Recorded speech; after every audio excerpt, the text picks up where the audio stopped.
Hi everybody, my name is James Buchanan and I'm a senior researcher at HERC. I've been working at HERC for 16 years and my main focus over this time has been analysing the costs and benefits of genomic testing. I'm going to talk for a few minutes about some of our most recent work in which we costed the diagnostic odysseys of patients with rare diseases in the 100,000 Genomes project. So let's start with rare diseases. There are several thousand known rare diseases in the UK. 3.5 million people will be affected by a rare disease during their lifetime, and over 80% of these will have a genetic cause. Every year, 6,000 children are born with a genetic condition that's likely to remain undiagnosed, and that's despite long diagnostic journeys in secondary care. Genome sequencing could shorten these diagnostic odysseys by providing more accurate diagnoses more quickly, but little is known about the costs that are incurred during these diagnostic journeys.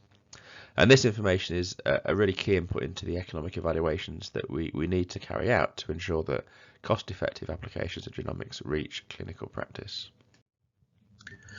So in this study, we estimated the cost of the diagnostic journeys undertaken by patients with rare diseases. And we did this using secondary care data, or hospital episode statistics, from around 5,000 participants enrolled in the pilot phase of the Genomics England 100,000 Genomes project.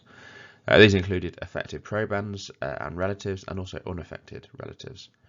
The data was available for inpatient, outpatient, emergency and critical care from 1997 to 2017 and was linked to genomic data and mortality data.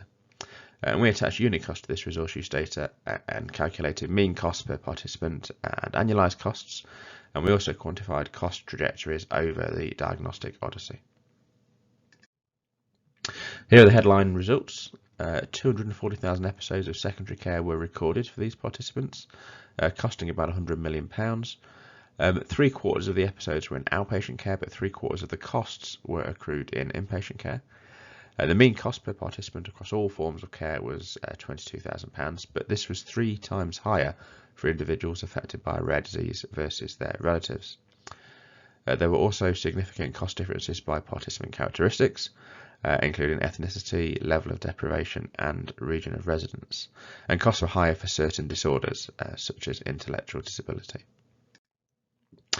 Work has already begun to combine this cost data with information on the outcomes of sequencing, and here's one example to demonstrate the potential benefits. This is a 10-year-old girl who had been searching for a diagnosis for 7 years. Over this time, she'd had over 300 hospital visits, costing about £350,000. Following sequencing, it was discovered that a bone marrow transplant costing £70,000 would be curative and would have saved 80% of the secondary care costs she'd incurred to that point. And her test result also revealed that no other family members were at risk.